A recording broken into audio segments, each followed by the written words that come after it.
Thank you, Eduardo. Thank you so much for lifting our spirits. Eduardo and several other guests today are here for the weekend from New York City. He comes by way of Spain, Cuba, and New York. Yes. And we're here having our third in a series of the spiritual art of the nap. And we come out here to nap, but I can never get them to quiet down. They just talk all day and all night long, and eventually they'll take a nap. Wow, how beautifully that song goes with the text for today. Let us pray. May the words of my mouth and the meditations of our hearts be acceptable in your sight. O God, our strength and our Redeemer. Amen. So, I have it on good evidence that this has been a terrible week for many people. We lost a death. Someone we knew was dying deeply. With a child, Jeffrey, at Stony Brook Hospital, Jeffrey Bodkin. But it's all just kind of starting to get to me. I haven't told Lauren this yet, but I personally offered a job to the wrong Derek by phone in the car. And I said, I'm pretty sure that our executive director, Chris Mortals, has already offered it to you. And he said, well, not really. I should have known then and stopped, but I kept going and made the hire. I'm dealing with it. He has not sent me his resume. That's the good news. I also managed to book 2 hotels for 3 days and 3 nights in Chicago, and spent long hours dealing with Expedia, who thinks it's my fault. That's being adjudicated. We do have a birthday this week, George's, and I'm told on good report that we now have 3 cakes coming, and 3 different people showing up with milk for the coffee hour. So we're just going to have milk and cake. And all of these things go to say that today I want to preach something in a very different way, but I'll start with saying that investing in security invokes fear of loss. Past performance does not guarantee future success. You know this from the world of investment, right? And the good news, Claire Bogdan, who is not here today, but she's my guru. We held a listening event. We're doing quite a few of them with the Futures Task Force. We grew up to 5 different listening events, and we had one with the young people in the church. That's anybody under 50 for this congregation. And Claire was just wonderful in saying what she wanted from a sermon. She wanted it to be uplifting. And she didn't want to hear about the problems of the world. And I, of course, said, me neither. But when milk is $4.95 a gallon, and gas is $3.69 a gallon, excuse me, $4.69 a gallon. When the COVID rates are up and we have health scares all over the place, when 1 million people have died of COVID, and the flags have to come down again and again and again and again, and fires and floods and winds, then war, then Buffalo. Then I'm reading along in what used to be an uplifting newspaper, and I see a book review for Imaginable, How to See the Future Coming and Feel Ready for Anything, Even Things That Seem Impossible Today. And this is by Jane McGonigal, who has a great TED Talk on the subject of how to be ready for more disasters and get ready for its game theory. You should create a game and play it, so you can be ready for everything at the same time, including the 3 birthday cakes, the 2 reservations and offering a job to the wrong person. But Claire said she didn't hear about this. And she's right. She's absolutely right. There ought to be a place where the inner strength relieves you of the outer chaos. And I think that is this place. And that's what that text is about. And by the way, I don't think it's fair for people in 2022 to compete with people BC, before Christ, in trouble. I think maybe they had a little trouble themselves. They might not have felt so relentless. They might not have known simultaneously that everybody had trouble at the same time. But they don't write songs to King David like this one, which says basically, would you flip your script? Would you change the channel? Would you think about God instead of the message you're in? Would you think about praising instead of complaining all the time? Would you think about things being good enough rather than trying to perfect them? Would you kind of get over yourself and take off the mourning robe, the sackcloth and the ashes? The funeral's over. It's after Easter. And try to understand life in a circular way instead of a straight line towards everything's getting better and better all the time in every way. Okay?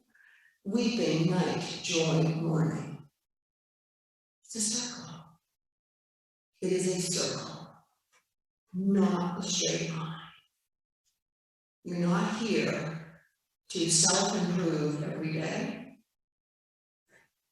to improve the church, to improve the garden, to improve the kitchen, to improve the landscape, to improve the world. You're not God's handyman or God's plumber. That's not who you are. You are a human being who is here to have joy and fun. That's why you're here. So, Claire, thank you. Thank you for letting us find a way to lift each other up. Thank God for music. Thank God leave the rock. Oh my goodness. Thank God for the opportunity to praise. And then a few more things. I have a very good friend whose heart was broken by something that happened this week. And I don't want to go into the details of it because they're not important, but he called his therapist at the last minute, and the therapist knew about the previous heartbreaks in the same genre. And the therapist said, the best thing you could do is take a walk. And I got this reported to me, and as a good friend, I said, take a walk? Really? That's all she got? After all these years? Take a walk? And the person said, no, she offered deep breathing as well. What she didn't offer, and she's a wonderful therapist, I'm not on therapist's case, okay? She refused to try to fix it. She declined the opportunity to make it better. She refused to promise something that couldn't be delivered, and instead said, change the channel, go for a walk. Flip the script, go for a walk. Take off the sackcloth and ashes and look at all that's good in the situation, which there was some of. But when you get into that pit, did you hear about the pit? When you get into that pit, and notice it's an active verb, you dive into the pit. Sometimes people get pushed in pits, but you dive into the pit, and we have a lot more choice about the pit than we think.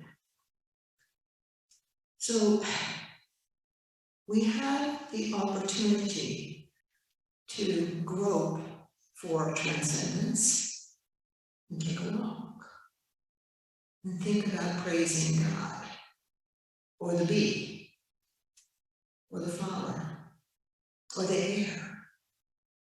We don't have to complain and lament all the time. And one more strategy, because I know changing the script and flipping the channel is not that easy. Acknowledge the depth of the trouble we are in. My friend Susanna Lassard, who came out for Easter, has written a book called, what's the name of it? It's about landscape. The title isn't coming to me right now. The absent hand. The absent hand of the landscape, thank you. And she defines what's underneath all of those problems I named, I hope quickly.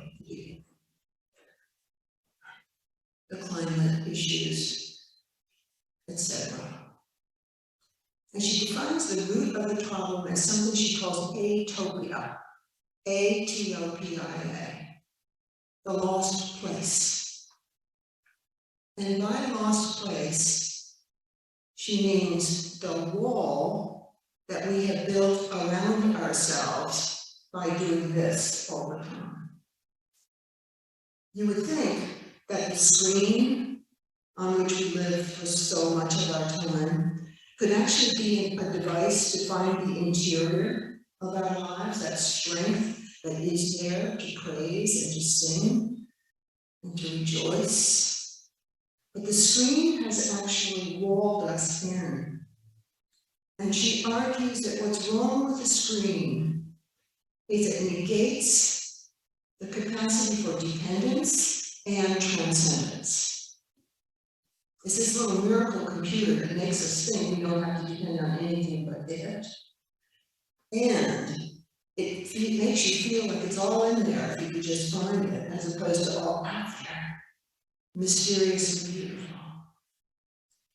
And she has several things that mark what she calls the place that used to comfort us and make it easier to praise. The loss of place has made it harder to praise. And she says, if you're in a place, how can you know a place is comforting you?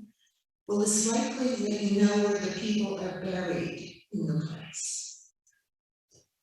Like our memorial garden, or the cemetery across the street. You know that a place is a good place, a healthy place for you, where death and cemeteries don't feel out of place. She admits to being a suburbophobic.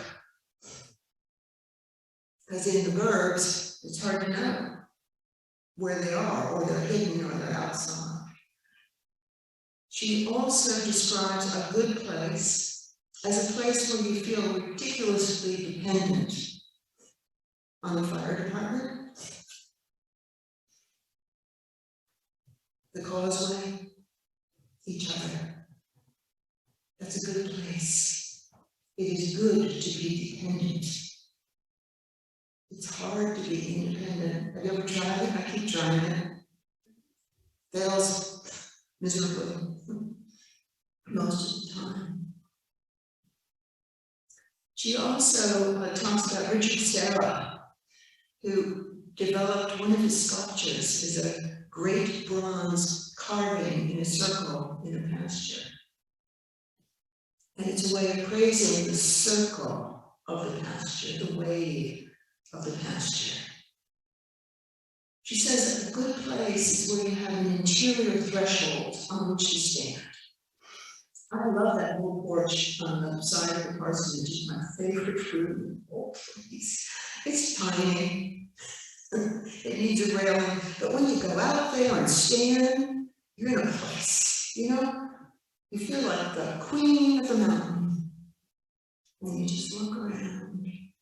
And of course, death is across the street, right? And the ticks are biting.